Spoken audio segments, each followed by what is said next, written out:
Bonjour, j'ai le plaisir de recevoir Evren Hai. Bienvenue. Vous nous arrivez tout droit de New York. Vous êtes le fondateur de MotaWorld. Alors j'ai envie de vous dire, mais qu'est-ce que vous faites à Paris ? Merci beaucoup Célia. Je suis vraiment très content d'être à Paris, même s'il neige dehors. Je ne m'attendais pas à ça. Et je suis à Paris parce que MotaWorld, depuis 2 ans, a un siège en France, et c'est à Paris. On est à 18 rue Royale.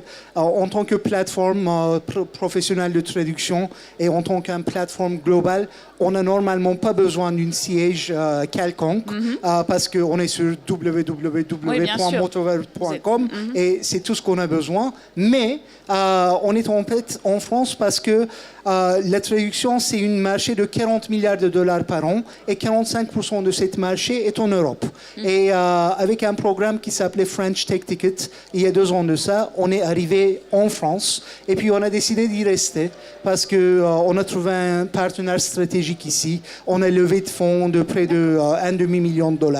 Et puis après, on a beaucoup de clients ici. On sait bien que les Français sont assez réticents aux langues étrangères. Exactement. Et en Europe aussi, il y a 27 langues qui se parlent.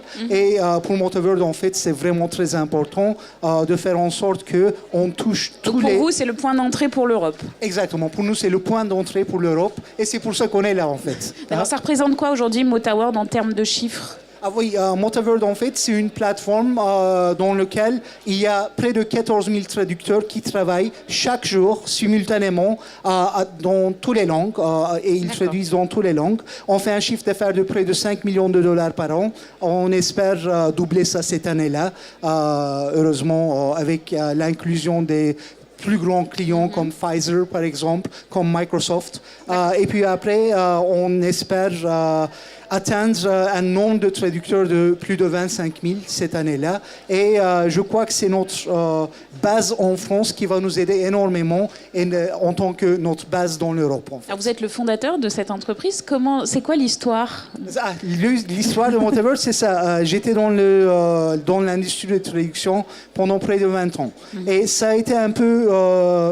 difficile parce que c'est une industrie, c'est une grande industrie, comme je vous ai dit, de 40 milliards de dollars par an, mais c'est une industrie dans laquelle la technologie n'y a pas touché énormément. Tout ce que vous aviez eu en tant que technologie, c'était Google Translate, et pour les affaires, ça fait rien du tout, malheureusement. Ils ont beaucoup progressé. Mais... Ils ont énormément progressé, et même moi, je les utilise, mais il y a le chancelier allemand, par exemple, qui a dit si je vous vends, je parle votre langue, si j'achète, dann müssen Sie Deutsch sprechen. Alors vous devrez me parler en allemand.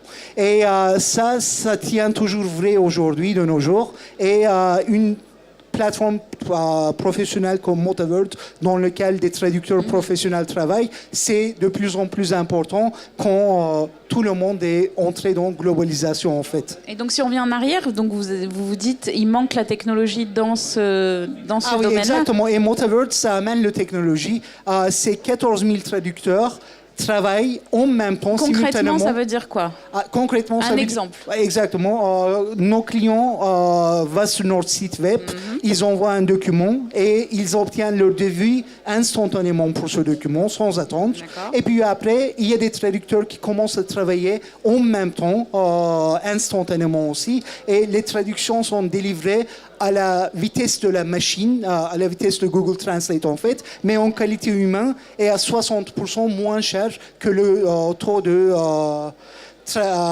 agences de traduction en fait. Et alors comment vous gagnez de l'argent ?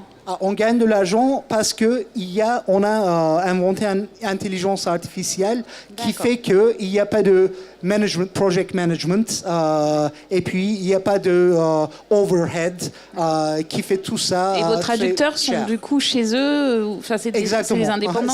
Exactement, c'est vraiment du future of work, là où ils sont chez eux, ils travaillent chez eux et ils gagnent de l'argent en faisant ça. Et comme je vous ai dit, il y a 14 000 personnes auxquelles MotaWorld aujourd'hui provides work. Voilà. Alors on va profiter de votre présence et de votre expérience en tant que chef d'entreprise internationale. C'est quoi le conseil que vous donneriez aux entrepreneurs qui sont ici pour avoir la même réussite que MotaWorld? En fait, j'ai donné cette conseil il y a 15 minutes de ça. Bah voilà, ça tombe bien. Et cette conseil, c'est qu'en France, j'entends toujours que les gens ont peur d'aller aux États-Unis, par exemple. Oui. C'est toujours D'aller à vu en tant l'international en général. D'aller en international en général, n'ayez pas peur. Enfin, essayez d'abord de parler la langue du pays que vous êtes et utilisez MotaWorld pour ça, définitivement. Mais n'ayez pas peur. C'est en fait beaucoup plus facile que vous croyez. Il faut seulement un tout petit peu de patience pour pouvoir y arriver et comprendre ce que les affaires marchent là-dedans. Très bien, il faut oser. Il faut oser, exactement. Merci beaucoup. Merci beaucoup.